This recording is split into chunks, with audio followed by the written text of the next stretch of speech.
Hello అండి, అందరికీ నమస్కారం.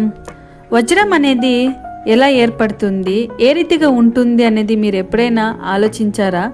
మరి దీనికి సంబంధించిన పూర్తి వివరాలు మీకోసం. అసలు వజ్రం అంటే ఏంటి? వజ్రం అనేది కార్బన్ మూలకంతో ఏర్పడిన ఒక సహజ ఖనిజం. కార్బన్ అణువులు అత్యంత ఉష్ణోగ్రత మరియు పీడనం పరిస్థితులలో కలిసిపడి బలమైన స్ఫటిక కార రూపం తీసుకుంటే అది వజ్రంగా మారుతుంది. ఈ వజ్రం ఏర్పడే ప్రక్రియ చూస్తే, వజ్రాలు భూమి ఉపరితలానికి చాలా లోతులో, సుమారు 150 నుండి 200 కిలోమీటర్ల లోతులో భూమి మాంటిల్ ప్రాంతంలో ఏర్పడతాయి. ఇక్కడ ఉష్ణోగ్రతలు 1200 డిగ్రీ సెల్సియస్ నుంచి 1500 డిగ్రీ సెల్సియస్ వరకు ఉంటాయి. పీడనం కూడా లక్షల టన్నుల వరకు ఉంటుంది. ఈ కఠిన పరిస్థితులలో కార్బన్ అణువులు బలమైన బంధనాల ద్వారా స్ఫటికాలుగా మారుతాయి. ఇవే వజ్రాలు. భూమిపైకి వజ్రాలు ఎలా వస్తాయి? వజ్రాలు ఏర్పడిన తర్వాత అవి భూమి లోతు నుండి జ్వాలాముఖి విస్ఫోటనాల ద్వారా పైకి వస్తాయి. ఈ విస్ఫోటనాలు కింబర్ లైట్ మరియు ల్యాంప్రోయిట్ అనే రాళ్ల రూపంలో వజ్రాలను పైకి తీసుకొస్తాయి. ఈ రాళ్ళు చల్లబడిన తర్వాత వజ్రాలు అందులో ఉండిపోతాయి. మరి నేలల్లో వజ్రాలు ఎలా దొరుకుతాయి?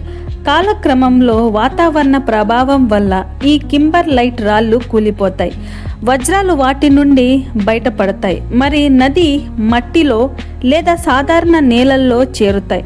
దీనివల్ల వజ్రాలు కొన్నిసార్లు మట్టిలో లేదా నది తీరాలలో కనబడుతూ ఉంటాయి. భారతదేశంలో వజ్రాల ప్రాంతాలు. భారతదేశం ప్రపంచంలోనే మొదట వజ్రాలను కనుగొన్న దేశం. ప్రధాన వజ్ర ప్రాంతాలు ఇవే. గోల్కొండ ప్రపంచ ప్రసిద్ధి వజ్రాలు ఇక్కడి నుంచే వచ్చాయి. ఉదాహరణకు కోహినూరు హోప్ డైమండ్ అని కూడా అంటారు. పన్నా ఇది మధ్యప్రదేశ్లో ఉంటుంది. అలాగే కృష్ణా నది ప్రాంతం ఇది ఆంధ్రప్రదేశ్లో ఉంది. మరి వజ్రాల రకాలుగా చూస్తే, న్యాచురల్ డైమండ్స్ సహజంగా భూమిలో ఏర్పడినవి. సింథటిక్స్ డైమండ్స్గా చూస్తే ప్రయోగశాలల్లో అధిక ఉష్ణోగ్రత పీడన పద్ధతిలో తయారు చేసినవి. ఇండస్ట్రియల్ డైమండ్స్గా చూస్తే కట్టింగ్ అలాగే గ్రైండింగ్ వంటి పారిశ్రామిక ఉపయోగాల కోసం తయారు చేసినవి.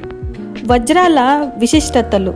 భూమిలోని అత్యంత కఠినమైన పదార్థం, పారదర్శకంగా కాంతిని ప్రతిఫలించే స్వభావం, అధిక వేడి ఒత్తిడిని తట్టుకునే శక్తి. మరి పూర్తి వివరణగా చూస్తే, వజ్రాలు భూమి లోతుల్లో తీవ్రమైన ఉష్ణోగ్రత మరియు పీడన పరిస్థితులలో ఏర్పడి జ్వాలాముఖి విస్ఫోటనాల ద్వారా నేలపైకి వస్తాయి. ఆ తర్వాత వాతావరణ మార్పులతో నేలలో లేదా నది మట్టంలో చేరి మనకు కనబడుతుంది. మరి మీకు ఈ వీడియో నచ్చినట్లయితే ఒక లైక్ చేసి, షేర్ చేసి, సబ్స్క్రైబ్ చేయండి. Thank you for watching.